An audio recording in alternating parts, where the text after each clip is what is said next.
Hey guys, and welcome back to the channel, Mark's Stock Review. Today we're going to be talking about 2U stock and 3 things to consider before buying.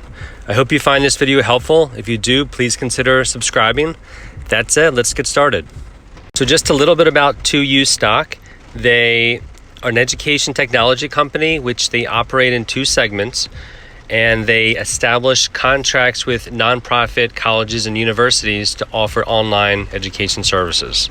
2U has 2 segments. One is their undergrad program, which they offer full degrees, and their other segment is via their boot camps and short courses, and that's their non-certificate programs. Talk about the boot camps and the short courses too much, you can pause the video and take a look at the pictures. I want to get further into the video so I can talk about the considerations quickly. And just a couple little notes to consider. 2U, their share price is nearing a 52-week high. Their market cap is $3 billion, so they're not one of the smaller players in this sector. Also, they are losing money, and the gap is widening, but their free cash flow is improving a little bit. Lastly, it should be noted that 2U already has contracts with major universities throughout the country. They have contracts with Northwestern, Penn, Harvard, just to name a few.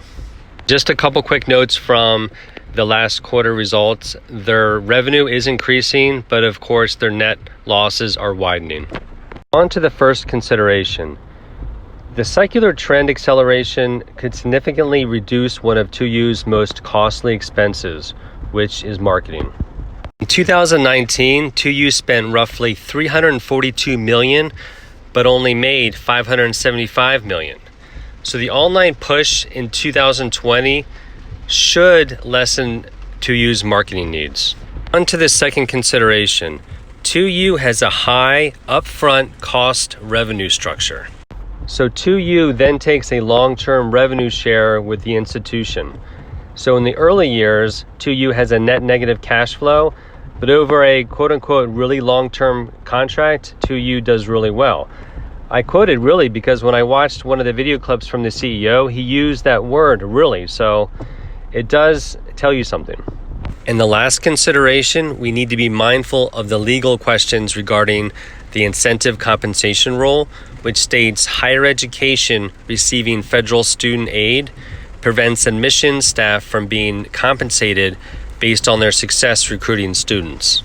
And so contracts involving tuition sharing, which is often deferred to the OPMs, the online program managements, which would mean 2U, that would be a big concern. So depending on November's election and the running mate decision, this question could resurface. Right now, it's not really resurfacing, but we need to be mindful of this just as we approach the election cycle.